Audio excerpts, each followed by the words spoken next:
Warriors Unite! Back with another episode of Mega Warriors 2 in the 1% Club. Hope you guys are doing well, my friends. Hope you guys are conquesting yourselves, conquesting things around you. I gotta move this thing over a little bit here.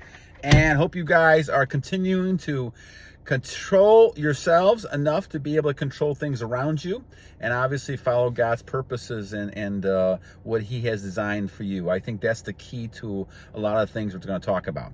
So today we're going to talk about how to use your energy, transmute it, and create your energy. I think this is going to be an interesting one. I'll give you my perspectives on this. Obviously, I'm not an expert on this. I can give you my perspective on what I experienced and what I have experienced, and we'll kind of go from there. I'll also include fasting because I had a good couple videos I saw from people called Men with Discipline, and then I think I'll also kind of put that down there as well, just to give them some credit for a good video that I saw on this. So let's kind of do a couple of shout outs here, my friends. First, Ametal F 80, thank you, my friend. Igor Mironov, I think it's RQ 4 years. Is that 4 years? Congratulations, my friend. That's great. That's great. Steve Jung, thank you. Mpho the Warrior, thank you. Vel 2.0, old viewer, thank you. Lykkos, old viewer, thank you, my friend. McNeho, thank you. Oleg, as usual, thank you. Don Trump, thank you, my friend. John Jennings. Solitaire Records official, 90 days. Keep it up, my friend. Keep it up. Sippy Saves, thank you. I love that name. Cameron Vaughn, thank you. NadjiblFilosofoorni. I probably messed that one up, but thank you, my friend. And Jessewatt, thank you as well. Now I'm going to catch up with some shout outs pretty soon here because my list is ending, and I know I got a bunch the last couple weeks, so we'll kind of catch up with those and ideas as well. So let's talk about this idea. So you guys have been asking about it. I know I've had some questions about this, how this happens and how we do this. So let's kind of step back a little bit again and just recognize what we're really doing. We have energy within us that God has given us. Now, we are born with that, and God gives us that. As time goes on, He kind of cultivates us to use our energy. If you had no energy, you wouldn't be getting up in the morning and doing anything, right? You'd be docile, and this is what happens when cats and dogs get, fixed and all this kind of stuff. They end up becoming really docile. And so this is a way in history they've tried to get men to not be as, anxious and get them as uncontrolled, because we have such a power within us that we can do anything. We can build anything, and we've seen that throughout history, that with that energy we have, it's incredible. And men tend to have that because of the testosterone that we have. Women have testosterone as well, but because they have the estrogen and they have the periods, and they're really, the function is to have children, they're not going to be as strong most of the time as males are. And of course, there's some strong females out there, of course. But the thing is, most males are the ones who are the strong ones, if they end up keeping their energy. And this is where the key is, and this has been the brainwashing for years, that the media, society has told us that, well, releasing is healthier for you and all this other kind of stuff that we've heard. And to me, it's a bunch of nonsense. And what you're hearing is a brainwashing of society, of men trying to reduce men to, again, that simp level where they can't really defend, they can't really protect, they can't do anything. And so this is why it'll be easy for other countries, other people to take us over. This is exactly what happened in the history that we've had. Now, it was a different type of situations, but look at the Roman Empire. When you had all the lascivious behaviors with Caligula and even Caesar, all these people, all of a sudden, all they destroyed was within. And eventually, they destroyed themselves within. It wasn't other soldiers. Eventually, they got taken over, yes. But what happened was they got weakened from within. The soldiers, everybody got weakened. And if you look at Sparta, if you look at all the history of warriors, you'll see that the warriors who are the strongest did not release their energy. They may have had intercourse, but they didn't really release their energy, They couldn't, because they wanted to keep strong. And you see this with boxers. I saw another interesting video, and I think it's from the same group, that Men with Discipline, talking about how boxers and they Muhammad Ali, Mike Tyson will hold on to their semen because they need it to fight. They become more stronger and aggressive when you do that. And so the aggressive nature that we have in energy is something that you cannot remove from males, or else they are not males anymore. And this is what I think has been happening in our society. And I think because of a lot of things that we're seeing with the movements that we see with men, and I just saw another great quote from one of our viewers talking about how we are the prize. And it's great to see that recognized, because we are the ones that have that energy.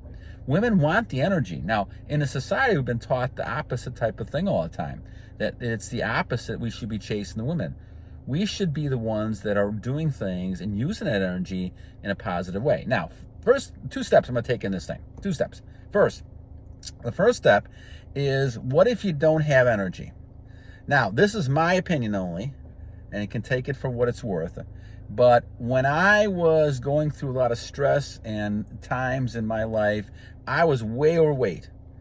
And because I was way overweight, I did not have the right nutrition. I did not have the right foods. I didn't really have the right exercising.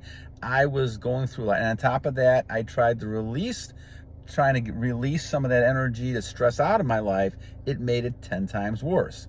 And because of that, I did not have a lot of good things like water or liquids in my system. And as a result of that, obviously I did not get excited as much. And so what ends happening is that you tend to lower your energy. Your energy is always there, but you want to transmute it. And the key to transmuting it is to go in ahead and saying, okay, I have it. And some people say, I don't have it. So here's some things I recommend, that I did at least, to try to generate the sexual energy. You got to generate first, obviously, to transmute it. You have to get excited before you can actually do that.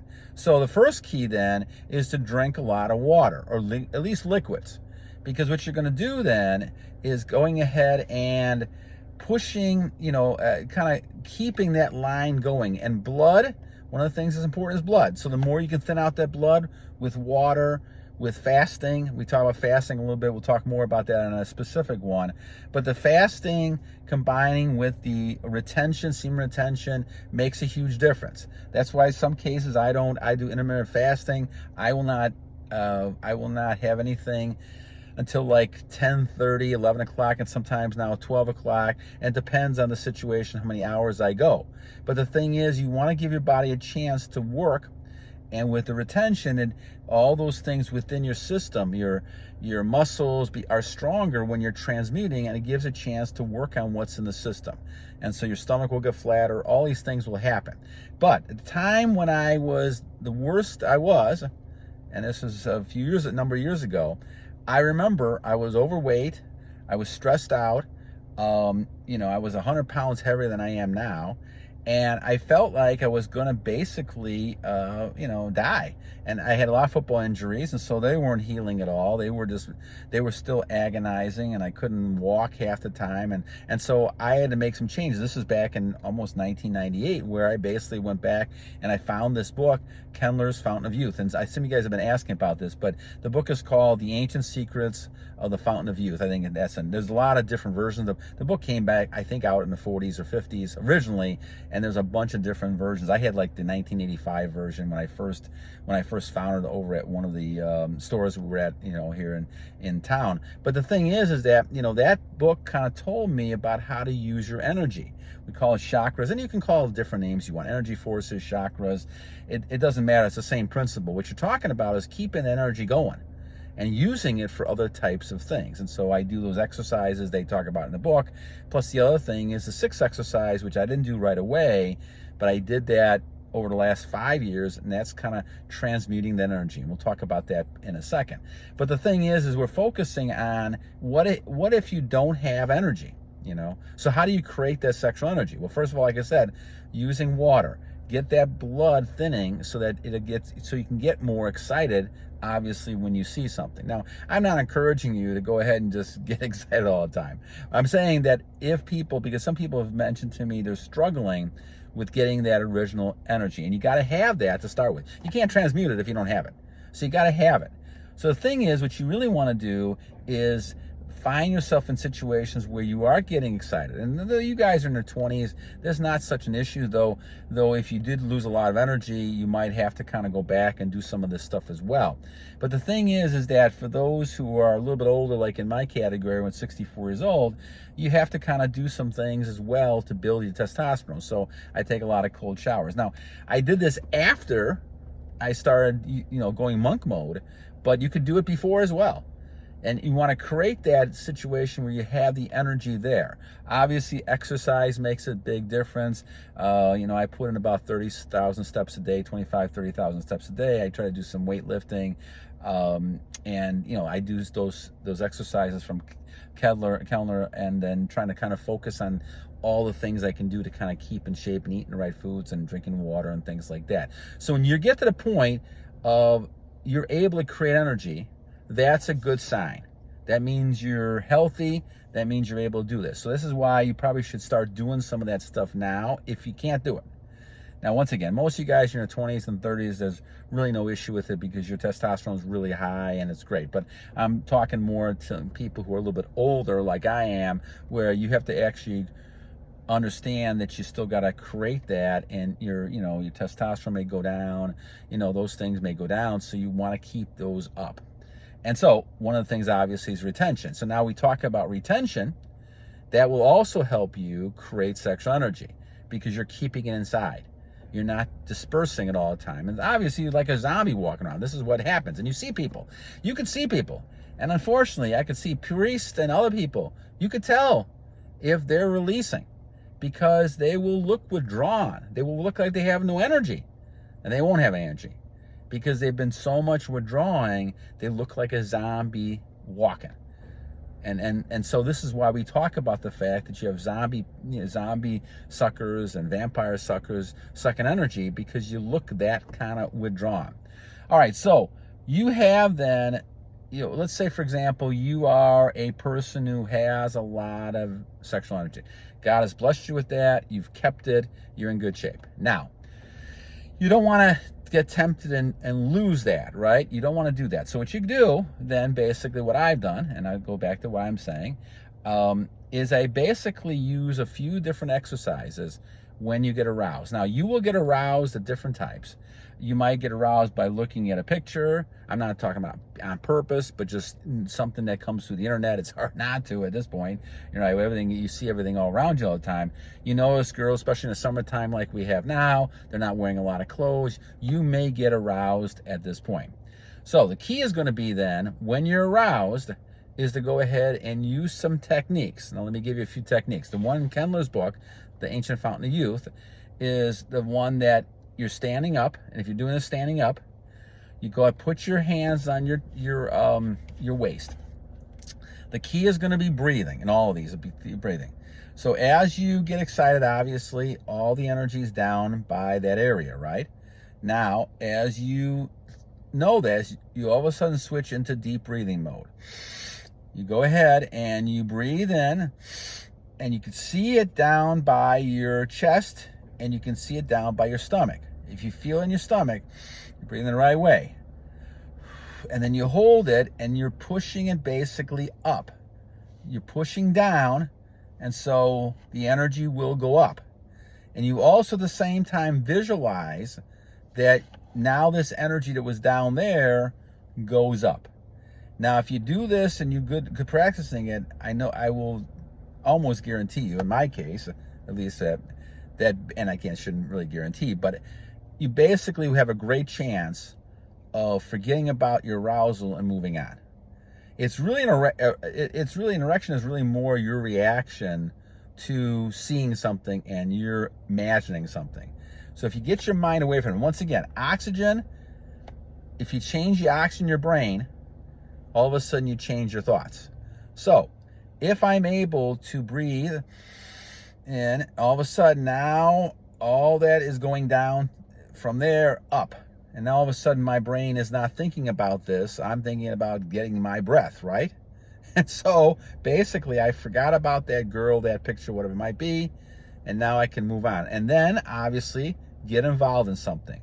Go take a walk, exercise, work around, do something you have to do and get away from that situation.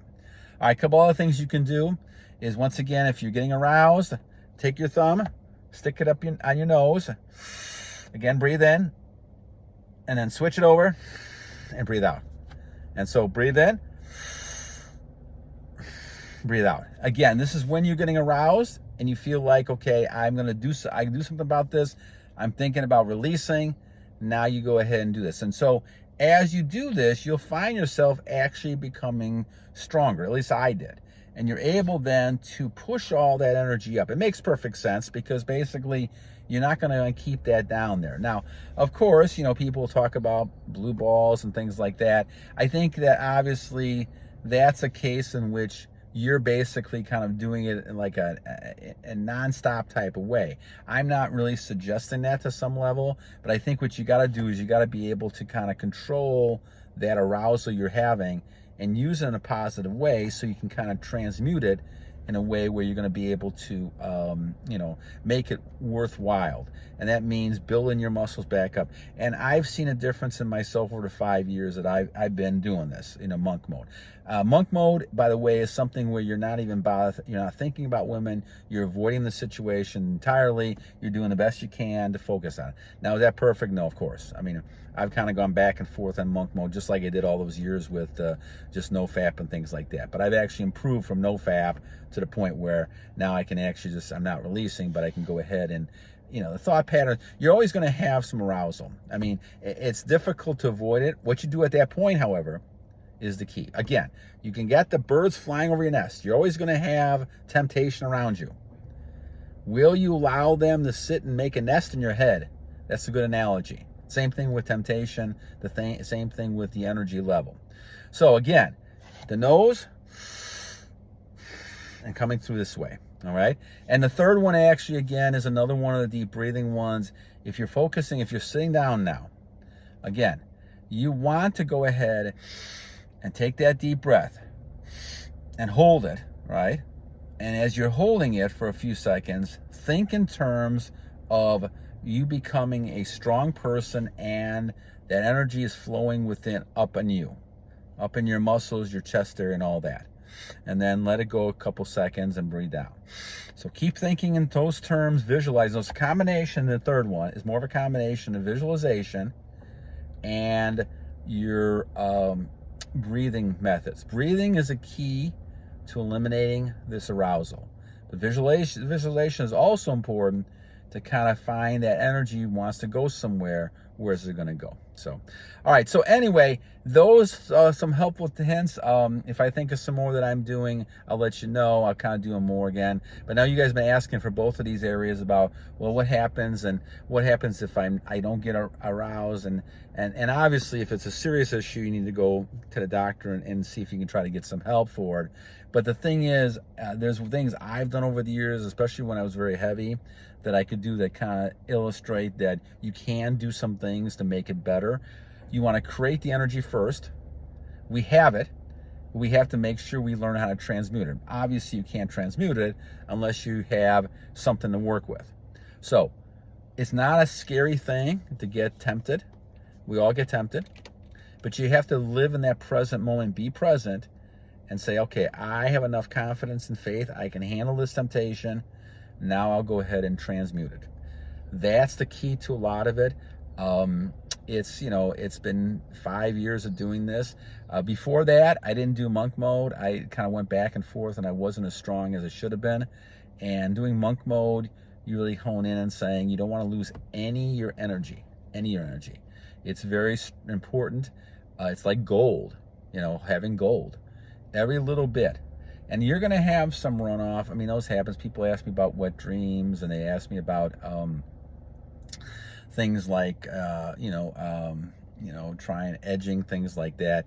You're going to have a little bit of edge out, especially if you've been accumulating a long time and you know, in this case, I think I'm at 1,800 days or something like that, you're going to have some runoff at times. That's not the problem.